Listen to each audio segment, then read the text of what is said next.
Welcome back, Star Wars gamers. Today we're delving into the future of Star Wars games to see what we can look forward to playing in 2025. Let's face it, 2024 was another disappointing year if you're a Star Wars gamer. While we saw the first release post-Electronic Arts era, Star Wars Outlaws was rushed to release and arrived to mixed reviews, and the game didn't perform well at all. Not even a reboot on Steam with 1.4 could save the game from being swallowed up by the Sarlacc pit. Star Wars Hunters finally arrived on mobile and the Nintendo Switch this year, after a soft launch that was one of the longest we have seen, and for a moment it seemed that the game would never arrive. After a bright start, the game soon faded into the deepest part of the gaming galaxy, but news broke that Star Wars Hunters will finally be arriving on PC in early January 2025. With the game now in its fourth season, an ever-expanding roster of characters, each wielding their own unique abilities. Hunters will start with a beta test before the holiday period, featuring uprated graphics and some new game modes and maps. Star Wars Hunters is free to play, but expect an overwhelming amount of pop-ups and special offers as Zynga try to lure some of your Christmas credits their way. It's certainly a game that will be featured on the channel and possible live streaming, so stay tuned for that. 2024 saw Star Wars Battlefront OG return as a bundle, and was yet another Star Wars release plague, with bugs, glitches, and essentially a copy-and-paste effort. Fans were expecting finally to get into some remastered Battlefront fun, especially as Electronic Arts Battlefront games are now close to 10 years old, and while they still hold up today with graphics, both are pretty much dead or rampant with hackers. This, of course, doesn't stop EA selling the game at full price, but look out for sales that have the game for under $5. Another game to be remastered or re-released was Star Wars Bounty Hunter. Arriving to positive reviews, if you want a trip down memory lane or to experience Jango Fett's hunting a dark Jedi, this is worth a play. However, the graphics are dated and remasters will be a theme as we move into 2025, with more Star Wars remastered games in the works. And that was 2024 for Star Wars games. Pretty sad, especially as there appears to be so many projects in development. In 2025, Electronic Arts seeks to cash in on the continued success of the Jedi series with a third installment. While there isn't yet a title, expect to see the timeline shift close to the original Star Wars movies, or, as a long shot, tie in with the upcoming Mandalorian movie, but that isn't due until 2026. Unlike the Star Wars FPS game, rumored to feature Mandalorians that EA cancelled, Jedi 3 is deep in development over at Respawn, who are still working with Bitreactor on an as-yet untitled turn-based Star Wars tactical game like XCOM or possibly even Civ series. If this game manages to see the light of day, that means RTS fans would have waited almost 20 years since the brilliant Star Wars Empire at War stole the hearts of gamers and modders alike, and still receives updates even to this day. On the subject of RTS games, 2 years have passed since the rumor of an as-yet unannounced Star Wars RTS was also in the works. No news broke until the middle of this year, with Bothan spies discovering that Sega owned Creative Assembly, the makers of the Total War series, are working on a Star Wars RTS game but are yet to officially announce anything. Star Wars Outpost was the only RTS in the works during the period between 2006 and the present day, but that too was cancelled once Disney took over and shut down LucasArts. Like the movies, Star Wars games have also been suffering from announced projects, only to be later cancelled or never see the light of day. Star Wars Eclipse saw a cinematic trailer release in December 2021, and the only news to arrive from Quantic Dreams is that the lead writer, Adam Williams, left to form his own studio.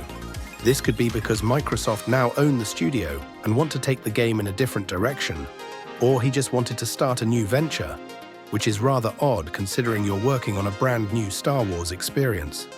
When Eclipse is finally released, it could be an Xbox Game Pass exclusive title, given how aggressive Microsoft have been with games like Starfield once they purchased the studio earlier in the year. Microsoft are also working on their own mobile store for Android and iOS, and are waiting on the courts to rule on the Epic versus Apple case that could see the end of first-party only storefronts. ZeniMax are still working on their unannounced Star Wars MMO, No news has arrived since last year when rumors broke that the studio behind The Elder Scrolls Online were working on a Mandalorian-inspired MMO, and with the movie arriving in 2026, it would make perfect timing to see some news announced in 2025 and a possible beta test prior to the movie's release the following year. Speaking of MMOs, as confirmed last year, BioWare kissed goodbye to their 12-year hold on Star Wars: The Old Republic, handing over to Broadsword, and many of the team working on the game remain the same. However, while behind the scenes, the game has seen an overhaul of the engine, upgraded graphics, and that the game will be arriving on the Mac in 2025. The Old Republic has received little to no actual new major content updates and continues to live off the legacy of the Sith update that arrived in 2022. The punishing free-to-play model is still in place, and while the game has started to bundle Star Wars TV show-inspired costumes and weapons, it can't make up for the fact that it really needs a creative shot in the arm if it is to survive the next 5 years. But if you want to play something Star Wars that is free, you can unlock all the main story elements without having to purchase a subscription, but expect all quality of life improvements to be locked behind paywalls. Aspyr continue on their remaster or reboot of legacy Star Wars games. Next up, we have Jedi Power Battles, and set to be arriving in January 2025. These are the same folks who brought Star Wars Dark Forces reboot earlier in the year, and the ill-fated Star Wars Battlefront classic. But one remake has seen nothing but turmoil since it was announced: Star Wars Knights of the Old Republic. In 2021, we saw a cool trailer reveal, but since then, the dark side of the Force has clouded development, and Sony dropping it from their schedules. However, Saber Interactive, the team behind the hugely successful Warhammer Space Marine 2, have taken over development, so expect to see some announcements soon, perhaps even at Star Wars Celebration. Project Ragtag was another Star Wars action game announced by Electronic Arts, only to hit the buffers and be cancelled. But the spirit lives on as Amy Hennig is leading development on an untitled Star Wars game that is a narrative-driven interactive adventure with rumors that the story takes place during the time of the Rebellion. However, with Disney looking to break away from the original Star Wars saga after the Mandalorian movie, my money is on a totally new Star Wars experience, and I wouldn't be surprised to see it take clues from the well-received Star Wars Skeleton Crew TV series.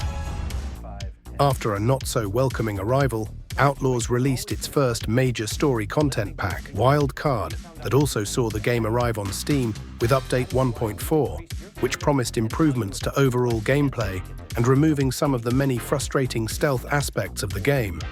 The second story pack, A Pirate's Fortune, is set for release in spring 2025, and let's hope by then that the game is at a more realistic price. In December 2024, Epic Games announced a new FPS game mode for Fortnite. Once you sit back and see what is going on with Star Wars games, you will notice that mobile doesn't even feature. While there still will be a mobile presence with games such as Galaxy of Heroes and Hunters, there's no new projects announced or in development. But it's hardly surprising, given how many Star Wars mobile games fell flat over the years. Here's a long shot. Could Epic Games be next up to make the next Star Wars Battlefront game?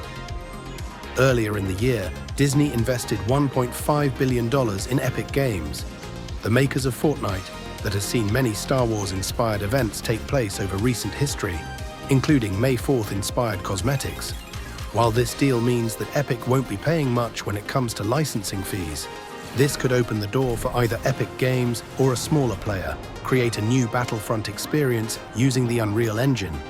Next year will mark the 10th anniversary of Star Wars Battlefront EA Edition, and history cannot say that EA destroyed the Battlefront IP forever after the pay-to-win scandal in 2017.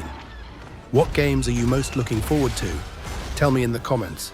Thanks for watching, and remember, the Force will be with you always.